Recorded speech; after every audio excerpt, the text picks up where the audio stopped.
Hey everyone, this is Rocky from WeLearnChess.com, and I've got a little mini puzzle here for you today. I also wanted to show you the build up to the position because I thought it was interesting, but you could skip ahead to the puzzle if you want.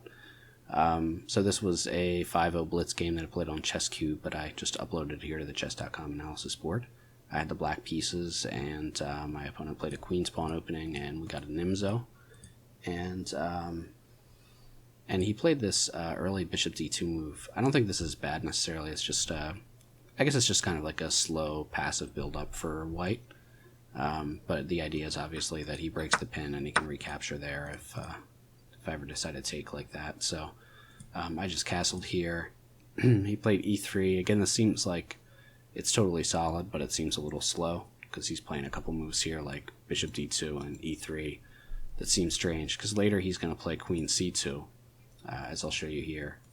So I fianchetto this bishop. And he plays queen c2. So sometimes, like, if white wants to play a Nimzo where we get like the classical variation, he can just play queen c2 right away with the same idea where he can take back with the queen, not damage his pawn structure. But in this case, he played both bishop d2 and queen c2, kind of doing the same thing. So that's why I think bishop d2 seems a little slow, but that's just my initial thinking on it. But the queen c2 had another idea. So if you look here, after he plays bishop d3, Queen c2 isn't exclusively trying to protect this knight, it's also creating this battery, which turns out to be pretty useful right away, actually. So I guess it's dual purpose. But okay, so I played a5 just because he was delaying castling, and I wasn't sure if he was trying to go long. So I wanted to give him kind of keep an eye on like potential pawn pushes to on his side of the board in case he decided to do that. However, here I think the computer actually liked better c5. Partially probably because it strikes in the center. For two reasons: white's king is still in the center, although I guess it could just castle pretty easily.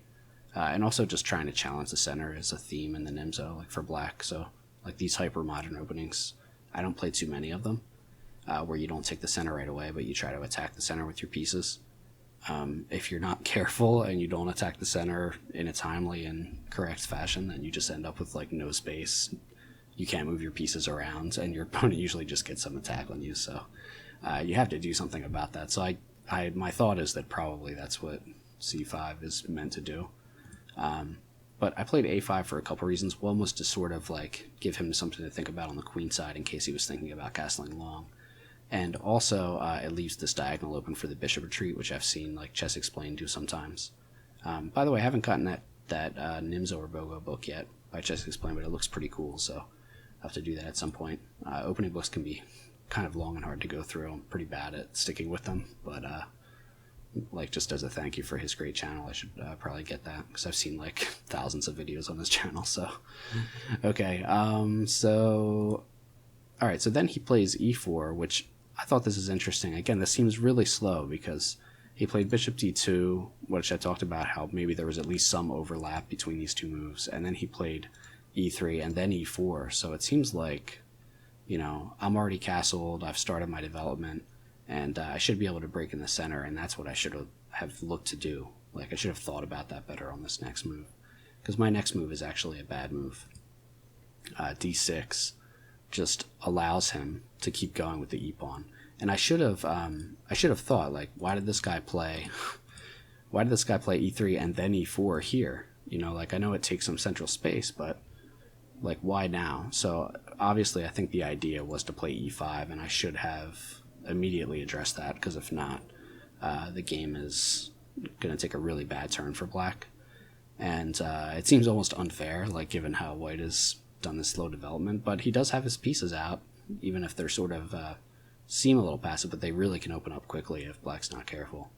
And that also, the potential for white to play e5, and well, let me show you first here what it could look like. So this with my bad move, if he had responded with e5, and it doesn't really matter, I guess, if I take first or if I move the knight right away, but I can't play knight g4 because of h3, and then, you know, obviously I can't take here because it would just get taken, and if I move it back, then it's something like this, and he could maybe, well, he could castle either way, actually, and still just destroy me. So that means that if I can't go to g4, then I have to go back here. Not only does it block off the path of my other knight to its probably preferred square, it also blocks the queen on this file, and I'm just like wide open to attack. I'm going to lose this pawn with check for start, and then after that he's still got a raging attack. He could castle long, he could even castle short and still again just destroy me. So this is why I can't let e5 happen, and I didn't think of any of that in the game. Again, this is a blitz game too, but I think it's important to know your opening. So and part of the reason that I had played rook e8 was to be able to play e5. And here the problem is I can't play e5, so you can just take it. I can't take here because of this, obviously. So that makes me wonder if a move before that maybe I shouldn't have played a5. Maybe I should have played d6 right now, or the computer likes c5. But just continuing with this theme of sort of wondering about what's going on, because then if he tries to do the same thing, I can do that here. And now this is completely different because this bishop is blocked off. Now I am sort of threatening to get more active. My pieces aren't as cramped. And he still has to castle too and find good spots for his pieces. So I'd much rather play this position than the other ones, obviously. So yeah, maybe the earlier d6 would have been more consistent with my rook e8 plan, or c5 as mentioned, to kind of strike at the center. But I didn't do either of those, so I played a5 followed by this bad move d6. Now he didn't see the e5 move right here, or maybe he saw it, but he actually played a3, and I think he saw that maybe I wanted to retreat my bishop back and I was leaving this diagonal open. So as soon as I closed it off, he was like, okay, I'll play a3 now, because now he can't drop his bishop back, so I'm forced to take, which I was. But because he was kind of focused on that, I'm guessing he missed the e5, or he didn't think enough about playing e5 first. So we kind of have like a mutual mistake here with the pawn advances that we made in the opening. And so this did happen in the game, and he doesn't take back with the bishop, which is kind of funny, because it seems like the whole reason that the bishop is on d2 is to take this way, but maybe there's a reason now to take the pawn. He does. Part of it could be to open the b file. Like you can imagine, for example, if he gets his rook here and he's able to play maybe a timely c5 where he can weaken up my pawns and then put pressure on this weak point down this b file. I've got pieces behind here that are undefended for the moment, or one piece, and also even if I defend this bishop, this b pawn could end up being sort of a backward weak pawn. So maybe that's the idea. But then if he's going to do this, then you kind of wonder why take a move to put the bishop on d2 in the beginning, because you don't really know where it's going to be most useful. It could be here, or it could be somewhere down here. You don't want to have to move the bishop twice, right? But anyway, those are kind of just more questions, I guess, than answers, but they're what I'm thinking about. So, okay, yeah, here, so before all this, when I played d6, what I should have played, by the way, if you were wondering, was the computer wanted me to play d5, so kind of consistent with the idea of breaking in the center early while I'm more positioned to do so. Now if he plays e5, it's a whole different game, because I'm actually not sure what the correct move is, but my first thought is maybe something like this, where you distract the bishop for a second. You can take the knight, and then regardless of how he takes, you've got this square for your piece, which is kind of nice, because now whatever he does, if he attacks it, maybe f4. I don't know about that. Oh, yeah, there we go. Okay. Well, now I guess he's threatening this, but wow, this is pretty sharp, actually. So I'm actually not sure if this is great here, because he might end up with this pawn anyway. Or this pawn might end up hanging anyway. And I don't really have time for h6. Oh, maybe I do, actually. This is, yeah, this is a check. Okay, so actually I do have time for that, so I'm not going to lose this pawn. Anyway, maybe there's some better variations, but the whole point is that I've got chances here, where as opposed to that previous position, where I played d6, I didn't have any chance at all if he played e5, as you saw. But if I play d5, I've got more chances here. So that's something to remember if you play the Nimzo. That was one of the points of making this video, is to show you some of this stuff. So, okay, in the game we got the d6, and we saw this.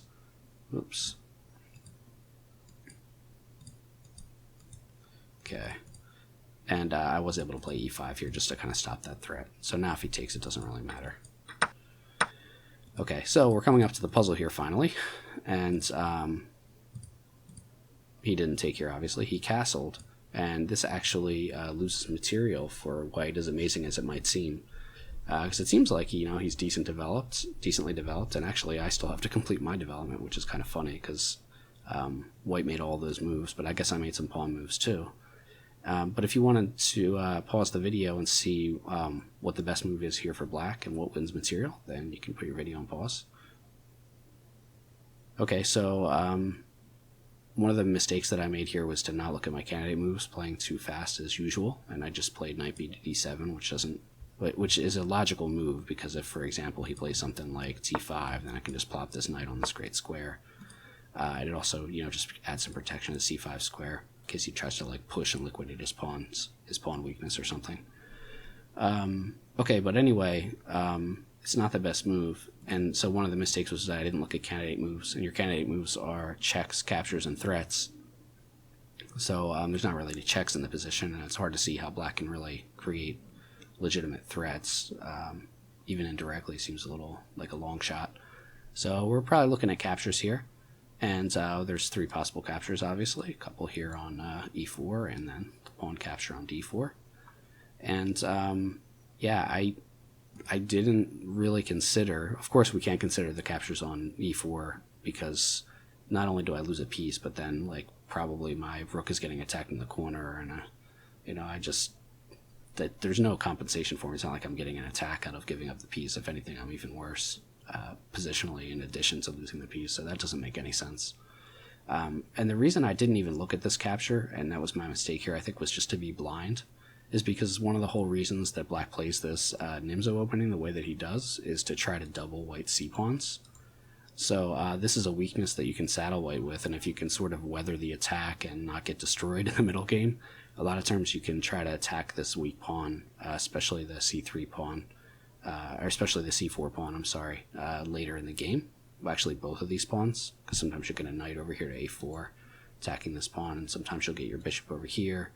Lots of ways that you can try to attack these pawns, but usually it happens way later in the game after you're sure that you're not going to get just like checkmated or something. So, yeah, the reason that I didn't look at this capture is because why in the world would I let him undouble his weakness that I had just played for and that I just gave up my bishop for? Right, I gave up the bishop for the knight, so it seems totally illogical, and for that reason I didn't even look at it. But once you get to this position, then you can see that obviously black just wins a pawn. So it's just something as simple as that. And, well, yeah, that doesn't really do anything for black. Even if he plays the rook over or something, then, I mean, there's nothing going on here for white. He's just down a pawn. Even if he tries rook e8 right away. I can just take. Doesn't matter if he takes here first. And if you get something like this, I mean, this is a lot easier to play for black, because maybe something like just knight b to b7, and almost done my development once I connect my rooks, but at least I've got some nice control of the c5 square, which is probably the only way that he could liquidate his weakness. Like, if I didn't play this, if I do like this to try to stop the pin, then maybe, I'm not sure if this is a good move, but it might be interesting where you get something like, just for the sake of example, something like this, and then, here he's already got a pawn back, and these pawns are weak, and he has his own passed pawn, so... plus this is under attack, and I'm not really sure how I'm going to defend it too easily without some awkward piece moves. So, yeah, and he's threatening to come in here with his rook, so this is kind of cool for white, actually. Maybe the pawn captures aren't the best move, actually, for black. Maybe I should just let him take, actually. But in that case, maybe h6 isn't a good move, and I can just play the knight over, like I said, and get some more protection on the square. So that if something like this again, maybe, then this is a lot different. So maybe even here now, because that rook's not doing anything. And now you just, this pawn's not falling, and now it's just a lot prettier here for black. So I guess he would have this move. That's kind of annoying. He could double my pawns, but even if he does, I just feel like, I don't know. I feel like my position's pretty good, and I'm up the pawn. So actually, I'm up 2 pawns here, aren't I? Yeah, so that's okay if I have double pawns, because the double pawns here would just kind of stop his 3 pawns anyway, and I've got a totally open passer on the c-file. So yeah, this would have been much different, these variations, obviously, if I had just gone for this and taken this pawn.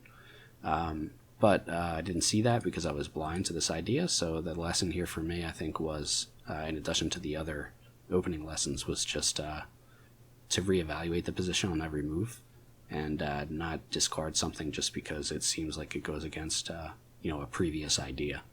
So yeah, I hope you found that video interesting and useful. I know I certainly learned some things myself while I was trying to make it. So again, that's the idea of the blog. We learn chess together. So leave your comments and enjoy the video, and I'll see you around.